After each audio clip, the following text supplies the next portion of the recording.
Hey guys, this bad camera angle is brought to you by your friends at Retro Tech Toys. Just kidding. Anyway, hey, what's up, everybody? I just got done hunting for the cheapest Android 10 tablet in the world. And in fact, it very well could be the cheapest tablet in the world. I haven't found one any cheaper than this. The cheapest one that I found after this is $40 or $50. And can you guess how much this one is?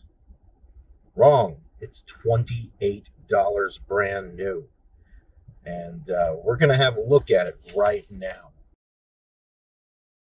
All right, we're back here, and we've got in front of us the ON 7-inch tablet from Walmart. Retails for $28 at the time of the recording of this video. The normal price of the tablet is $49, which still makes it extremely cheap. It has very close to the same specs as the new Amazon HD8 Fire, but this one's considerably cheaper, even when it's not on sale. Now, just to give you a rundown of the specs of the machine, we've got a quad-core MediaTek CPU, and we have 2 gigabytes of RAM, 16 gigabytes of storage, Android 10 Go edition, and that should kind of give you a little bit of an idea of the specs of this tablet, whether the quality is high or low. It's a rather low-end tablet. It does have an IPS screen, but it's a lower resolution IPS screen, although, in my opinion, it does look pretty good. It looks a lot better than what you typically see on the Fire tablets. Now, the reason why I got this was to showcase how you can game and do all sorts of crazy things these days on the cheapest of devices. With the advent of cloud gaming, you can play Xbox One quality games. And with Stadia, you can play really great AAA titles without using any of the resources on the tablet, or very few. Okay, to give you an idea of some of the things that you can do with a $28 tablet, let's check out this YouTube video. I like this a lot. Right off, I'll say the speakers are not good. That's the worst thing about this whole unit.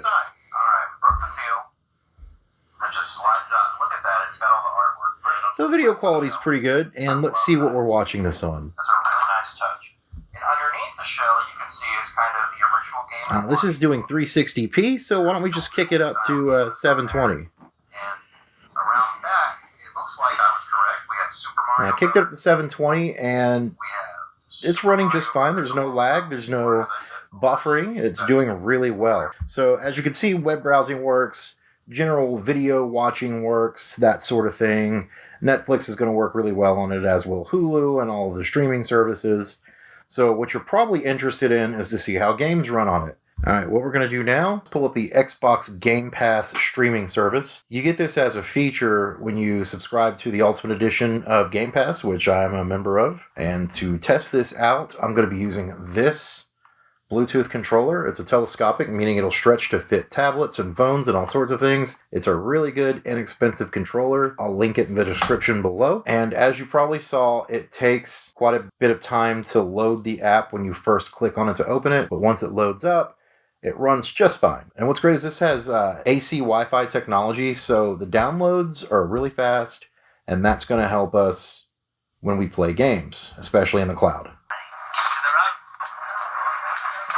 But, as you can see, it runs really well. I mean, I have no issues whatsoever. And I'm actually controlling this from behind the camera, so it's a little hard for me to see, so I apologize about that.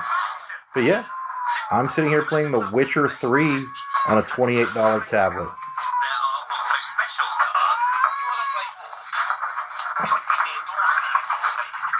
Alright, let's move on.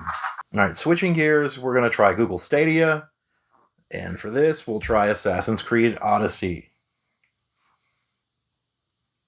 It's a fairly new game, and, it's one of those big titles. It's pretty graphically intensive, but that doesn't matter because this is cloud gaming. But, with these cheaper devices, sometimes you can have issues with cloud gaming. Thankfully, as I said before, given the upgraded Wi-Fi technology on this tablet, the cloud gaming services run pretty well. As you can see, there's no lag whatsoever. We're playing Assassin's Creed Odyssey on Google Stadia. Due to the upgraded Wi-Fi technology on the tablet, it's going to run it just fine.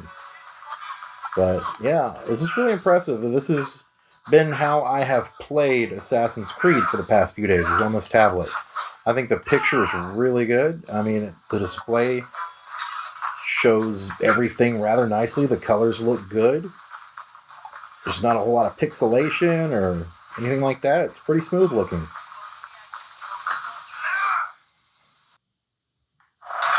Alright, moving along, we're going to play a little Sega Dreamcast here on the Redream emulator.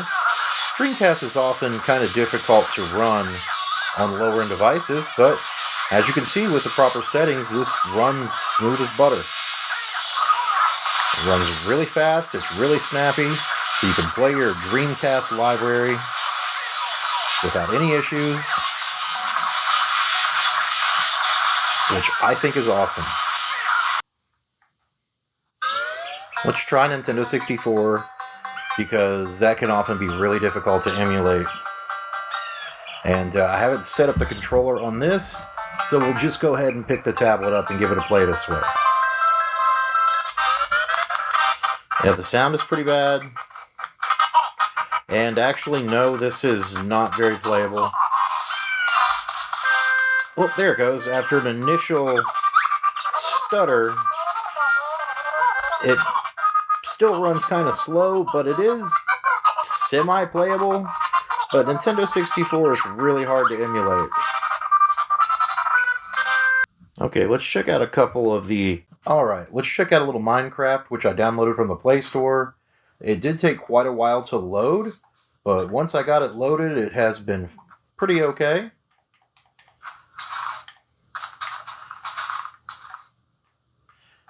I'm not really having a significant amount of lag or anything like that. I would call this experience perfectly playable. It's on stock settings, so I didn't change anything. I just downloaded it, installed it, and started playing.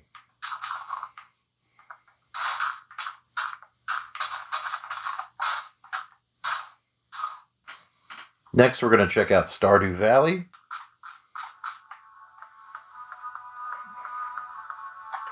Alright, let's get into the gameplay. And admittedly, this is not a very resource-intensive game.